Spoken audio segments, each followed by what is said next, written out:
आपके लिए जो भी चीजें इंपॉर्टेंट है ना, या जो भी चीज आपको याद रखनी है, आप मुझे बता दिया करो, मैं आपकी जगह याद रख लूंगी। चिंता मत कीजिए, हम है ना। बिल्कुल राजनंदिनी जैसे।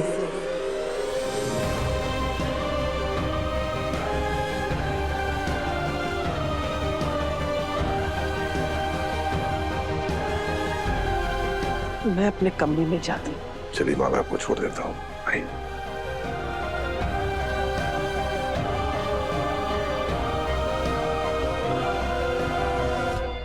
माफ करना बेटा, तूने मुझे साफ साफ कहा था कि अनु के सामने राजनंदिनी का जिक्र नहीं करना है, लेकिन पता नहीं जुबान से कैसे निकल गया। तू गुस्सा तो नहीं है ना बेटा? हाँ, मैं आपसे गुस्सा कैसे हो सकता हूँ भला? मैं ये भी जानता हूँ कि ये आपने जानबूझ के नहीं किया है। अच्छा, भूल जाओ इस बात को और सो जाओ। पता नहीं क्यों आ रहे हैं कुछ कुछ चीजें अनु ऐसे कर जाती है कि राजनंदिनी की याद आ जाती है। कभी कभी बहुत याद आती है उसकी। अनु बेटा, हम बड़ी मुश्किल में फंस गए और इसीलिए तुझे इस वक्त फोन किया है। ये सिचुएशन है पूरी आउट ऑफ कंट्रोल हो गई है हमारे हाथ से। अरे पापा सिम्मू, मुझे बताओ तो सही कि हुआ क्या है। अनु बेटा, बात ऐसी है, आपकी बेटी की शादी आर्यवर्धन जी से हुई है और वर्धन परिवार का फुल सपोर्ट है आपको। और पुष्पा जी ने पिछले कई दिनों से जनता की खूब सेवा की है, इसलिए मैं चाहता हूँ इस बार महिला उम्मीदवार बनके हमारी वार्ड की सीट से चुनाव लड़ें। अब मैं पीछे नहीं हटने वाली हूँ, मैं चुनाव लड़ूंगी भी और जीत कर भी दिखाऊंगी। देख लेना आप, दोस्त बन के दुश्मन बनना तो तुझसे सीखे। अरे तुझसे इतना जल रही है कि मेरे चुनाव के पैसे पूरे 1 लाख रुपए तूने चुरा लिए ताकि मैं चुनाव ना लड़ पाऊं। मैं तो तेरी दोस्त ही थी, ये जो दुश्मनी है ना, ये तू लेकर आ रही। क्या? और पापा ये बात आप मुझे अब बता रहे हो? मम्मी पार्षद के पोस्ट के लिए इलेक्शन लड़ने वाली थी और इतना सब कुछ हो गया और आपने मुझे एक बार बताना भी जरूरी नहीं समझा। मैं तुझे इस सब में घसीटना नहीं चाहता था, पर अभी तू आई थी ना घर पर, तब मुझे ऐसे लगा कि मैं तुझे बताऊंगा, पर तू जल्दी चली गई तो बात ही नहीं हो सकी। मैंने पुष्पा जी को बहुत समझाने की कोशिश की। मैंने बताया कि राजनीति में मत जाइए, ये राजनीति हमारे बस की बात नहीं है, पर मेरी बात उनके कानों पर पड़ती नहीं है। तो देखो, उस राजनीति की वजह से क्या हुआ, उनका और रजनी का रिश्ता कितना खराब हो गया। उन्हें ऐसे लगता है कि रजनी जी उनके खिलाफ है और इसकी वजह से अब दोनों भी एक दूसरे की दुश्मन बन बैठे हैं। अनु, तुझे कुछ करना पड़ेगा बेटा, उन्हें फिर से मिलाना होगा। पापा आप तो जानते हो ना कि मम्मी कैसी है, वो एक बात के लिए अपना मन बना ले तो फिर वो पीछे नहीं हटती है। तो ये सब पॉलिटिक्स की वजह से ना रिश्ते नहीं खराब होने चाहिए। चलिए ठीक है, आप लोग प्लीज परेशान मत होइए, मैं कुछ करती हूँ। हाँ, और हम भी कुछ सोचते हैं।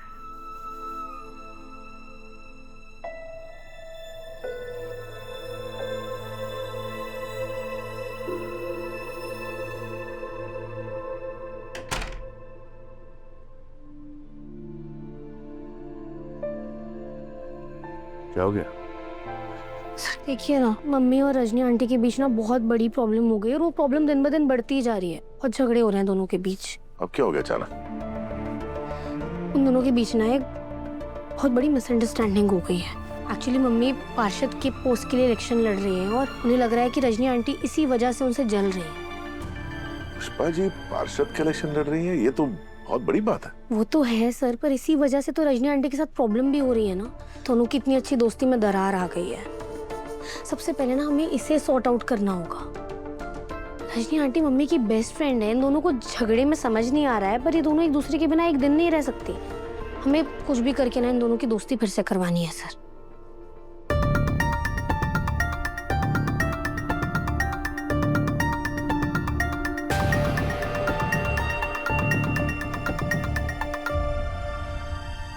तुम चाहो तो हम उन दोनों को एक बार फिर से साथ ला सकते हैं, लेकिन क्या? नहीं रहने दो, हम कुछ और सोच लेंगे। सर क्या हुआ बताइए ना। आप तो ऐसे ही डर रहे हैं जैसे इस बात को सुनकर मैं आपको खा ही जाऊंगी। बोलिए ना।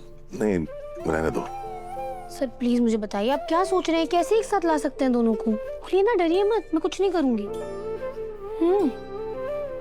झूठ बोलना पड़ेगा। I know, I'm sorry, मुझे पता है तुम गुस्सा हो जाओगी। अभी जो कुछ हुआ उसके बाद वापस ये झूठ बोलने वाली बात, I know, इसे रहने दो। सर आप ना प्लीज मुझे सॉरी मत बोलिए। हम दोनों ने डिसाइड किया था ना कि हम इस बात को भूल जाएंगे और कभी याद नहीं करेंगे, तो अब आप बार बार सॉरी बोलेंगे तो मुझे बुरा लगेगा। अपना आइडिया खुलकर बताइए। देखो, मुझे पता है कि झूठ बोलना अच्छी बात नहीं है, पर इस मामले में वो काम आएगा।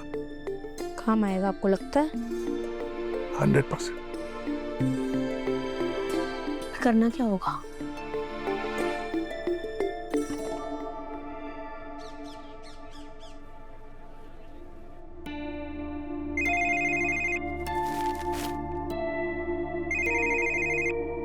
हेलो। हेलो पापा, आप मेरी बात ध्यान से सुनिए। आपके आसपास मम्मी तो नहीं है ना? और अगर हो भी तो उन्हें ये मत दिखाइएगा कि आप मुझसे बात कर रहे हैं।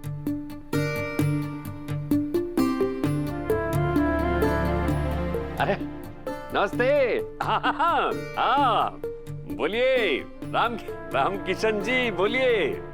हाँ मैं तो घर पर ही हूँ। बस ऐसी एक्टिंग करते रहिए और मेरी बात ध्यान से सुनते रहिए। अच्छा, आज आप ना दुकान मत जाइएगा, घर पर ही रहिएगा।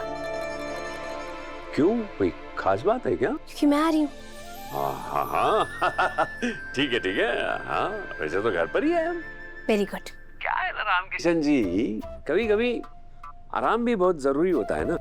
बिल्कुल बिल्कुल। और हाँ, मम्मी को भी ना कहीं बाहर मत जाने दीजिएगा, उन्हें घर पर ही रहने बोलिएगा। तो कोई खास बात? अरे पापा, प्लान बस तैयार है, अब आप तैयार हो जाइए और मम्मी को ना घर से बाहर मत जाने दीजिएगा। हाँ उसे भी बता दूंगा मैं। हाँ ठीक है, परफेक्ट। नमस्ते राम किशन जी, नमस्ते।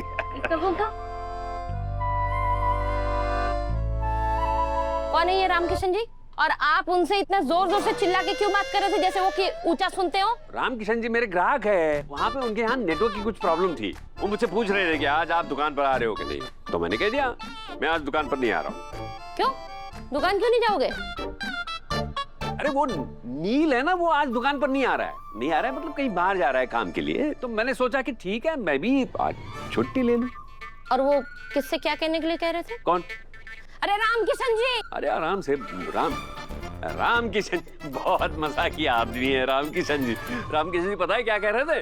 गोपाल जी आज आप घर पे हो तो भाभी जी को भी बोल देना घर पे रह ले। वो कौन होता है ये कहने वाले कि मैं घर पे रहूं या नहीं? अरे मेरी मर्जी, मैं जहाँ चाहे जाऊं, जहाँ चाहे रहूं। अरे पुष्पा जी, मैंने कहा ना वो रामकिशन जी बहुत मजाक करते हैं, और मैंने भी मजाक में कह दिया कि हाँ मैं घर पे रहूंगा और भाभी जी भी घर पर रहेंगी और हम दोनों घर पर रहेंगे। अरे क्या लगा रखा है आपने? घर पर रहेंगे, घर पर रहेंगे, घर पर रहेंगे। मुझे चुनाव के काम से बाहर जाना है। क्या पुष्पा जी, है?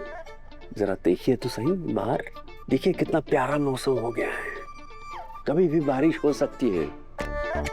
पुष्पा जी हम दोनों ऐसे घर में बैठेंगे, फिर आप आपके हाथ की अच्छी सी चाय बनाएंगी, फिर हम दोनों मिलकर चाय पियेंगे, गप्पे हाँकेंगे।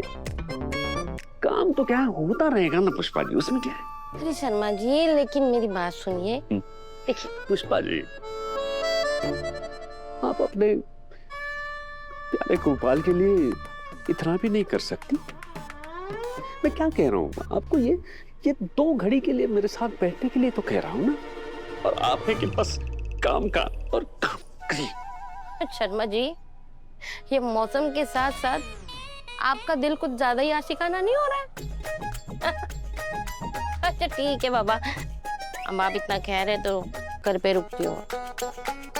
Thank you Pushpa ji. जाइए चाय बना के ला रही हूँ मैं।